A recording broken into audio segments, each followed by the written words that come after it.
நாள்பட்ட வியாதி, stressed out feeling, personality ரொம்ப வீக்காக இருக்கிறது. இது மூணுக்கும் ஒரு காமனான ஒரு ரீசன் இருக்குது. அதாங்க ஆலோஸ்டாசிஸ் ஓவர்லோடு.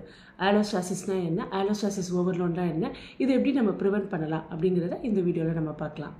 ஆலோஸ்டாசிஸ் பற்றி நம்ம புரிஞ்சுக்கணும்னா அதுக்கு நம்மளுக்கு ஹோமியோஸ்டாசிஸ்னால் என்னங்கிறது தெரியணும். இந்த ஆலோஸ்டாசிஸ் ஹோமியோஸ்டாசிஸ் அப்படின்னு வேர்ட்ஸாக சொல்லாமல் ஒரு சின்ன எக்ஸாம்பிளோட நான் சொல்கிறேன். இப்போ நீங்கள் தூங்கிட்டு இருக்கீங்க அப்படின்னா அப்போ உங்களுடைய பிபி, பல்ஸு, உங்களுடைய ஹார்ட் ரேட், இந்த பேராமீட்டர்ஸ் எல்லாம் ஒரு அளவில் இருக்கும். இதே நீங்கள் எந்திரிச்சு நடக்க ஆரம்பிக்கிறப்ப அதுக்கேற்ற மாதிரி அந்த பேராமீட்டர்ஸ் எல்லாமே சேஞ்ச் ஆகும். அதாவது நம்மளோட உடம்பு மாற்றத்துக்கு ஏற்ற மாதிரி அடாப்ட் ஆகுது இல்லையா, அதுதாங்க ஹோமியோஸ்டாசிஸ். இப்போ இதே மாதிரி நீங்கள் ஒரு ஸ்ட்ரெஸ்ஸை ஃபேஸ் பண்ணுறீங்க, அதாவது எந்திரிச்சு ஓடுறீங்க, எக்ஸசைஸ் பண்ணுறீங்க, சடனாக ஏதோ ஒரு எமோஷ்னலாக பார்த்து பயப்படுறீங்க. அப்போ என்ன நடக்கும் அப்படின்னு சொன்னால் நம்மளோட பாடி பார்த்திங்கன்னா சில கெமிக்கல்ஸ்லாம் ரிலீஸ் பண்ணும். நம்ம உடலில் ஏற்படுற மாற்றத்தை ஸ்டெபிளைஸ் பண்ணுறதுக்கு, அதாவது அந்த ஈக்குவாலிபிரியத்தை மெயின்டைன் பண்ணுறதுக்கு சில கெமிக்கல்ஸை ரிலீஸ் பண்ணும். ஸோ அந்த மொமெண்ட், அந்த விஷயம் நடக்குது இல்லையா, அதுக்கு பேர் தான் ஆலோஸ்டாசிஸ். ஸோ ஆலோஸ்டாசிஸ் அப்படிங்கிறது ஒரு நல்ல விஷயந்தான். பட் இதை கன்சிஸ்டண்ட்டாக ஒரு அளவுக்கு மேலே போடுறப்ப ஆலோஸ்டாசிஸ் ஓவர்லோட் ஆகும். அப்போ தான் நம்மளுடைய உடல்லையும் சரி, மன அளவுலையும் சரி நிறைய மாற்றங்களை கொடுக்குது. அதனால தான் நிறைய பிரச்சனைகள் வருது.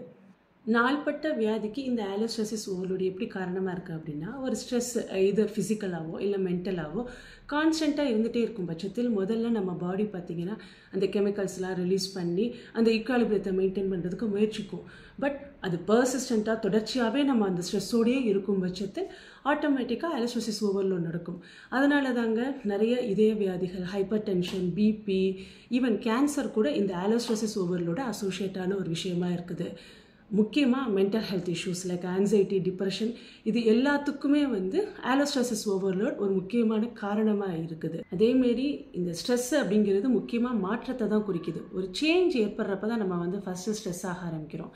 இது எப்படி ஒரு வீக்கர் பர்சனாலிட்டியோட அசோசியேட் ஆகிருக்கு அப்படிங்கிறத பார்க்கலாம். இந்த ஆலோஸ்டாசிஸ் ஓவர்லோடு ஒரு மாற்றம் ஏற்படுறப்ப அந்த மாற்றத்துக்கு ஏற்ற மாதிரி அடாப்ட் ஆகிட்டு, அந்த அடாப்ட் ஆகிறப்ப முக்கியமாக ஒரு ஸ்டெபிலிட்டியோட ஒரு அடாப்ட் ஆகும் பட்சத்தில் அந்த மாற்றத்துலேருந்து வெளியில் வர்றப்ப ரொம்ப ஸ்ட்ராங்காக பர்சனாலிட்டியாக வருவாங்க. நீங்கள் நிறைய பேர் சொல்லி கேட்டிருப்பீங்க, எனக்கு ஒரு கஷ்டம் வந்தது, அதுக்கப்புறம் தான் அந்த கஷ்டத்துலேருந்து மீண்டு எந்திரிக்கிறப்ப தான் நான் முன்னோடி இன்னும் கொஞ்சம் பவர்ஃபுல்லாக, இன்னும் கொஞ்சம் தைரியமான ஆளாகவே நான் மாறினேன் அப்படின்னு சொல்லி நிறைய பேர் சொல்லி கேட்டிருப்பீங்க.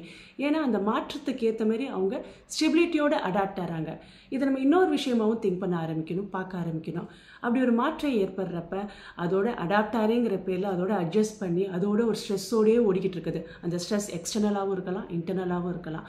அந்த மாற்றத்தோட அடாப்ட் ஆகாமல் அந்த ஸ்ட்ரெஸ்ஸோடையே போகிறது, எந்த ஒரு ஸ்டெபிலிட்டி இல்லாமல் அது கூடயே போயிட்டுருக்கப்போ தான் இந்த ஆலோஸ்டாசிஸ் ஓவர்லோட் நடக்குது. அதனால தான் அவங்க ரொம்ப வீக்கர் பர்சனாலிட்டியாகவும், நிறைய பேருக்கு பார்த்திங்கன்னா அந்த டைமில் தான் நிறைய டிசீஸ் வரவே ஆரம்பிக்குது. ஸோ இதுலேருந்து நம்ம புரிஞ்சுக்க வேண்டியது, ஒரு மாற்றம் ஏற்படுறப்ப அதை ஃபைட் பண்ணவும் கூடாது, அதை கண்ட்ரோல் பண்ணவும் கூடாது. அதுக்கு பதிலாக அது கூட நம்ம ஸ்கில்ஃபுல்லாக என்கேஜ் ஆக ஆரம்பித்தோம் அப்படின்னு சொன்னால் ஆலோஸ்டாசிஸ் மட்டும் நடக்கும், ஆலோஸ்டாசிஸ் ஓவர்லோட் கண்டிப்பாக நடக்காது.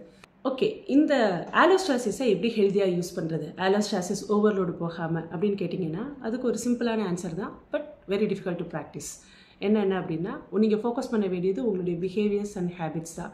அதில் முக்கியமாக பேலன்ஸ் டயட், எக்ஸசைஸ், நல்ல தூக்கம், தென் சோஷியல் இன்ட்ராக்ஷன்ஸு, உறவுகளோடு பேசுகிறது, ஃபோன்கிட்ட பேசிகிட்டு இருக்காமல் பக்கத்தில் இருக்க உறவுகளோடு பேசுகிறது, வாலண்டரைஸ் பண்ணுறது உங்களை நீங்களே, தென் யோகா, மைண்ட்ஃபுல்னஸ் ப்ராக்டிஸ் பண்ணுறது, ரிலாக்ஸேஷன் டெக்னிக்ஸ் ப்ராக்டிஸ் பண்ணுறது, மெடிடேஷன், இதெல்லாம் பண்ணுறப்ப ஆட்டோமேட்டிக்காக உங்களுடைய ஆலோஸ்டாசிஸ் ரொம்ப ஹெல்த்தியாக உங்களால் யூஸ் பண்ண முடியும்.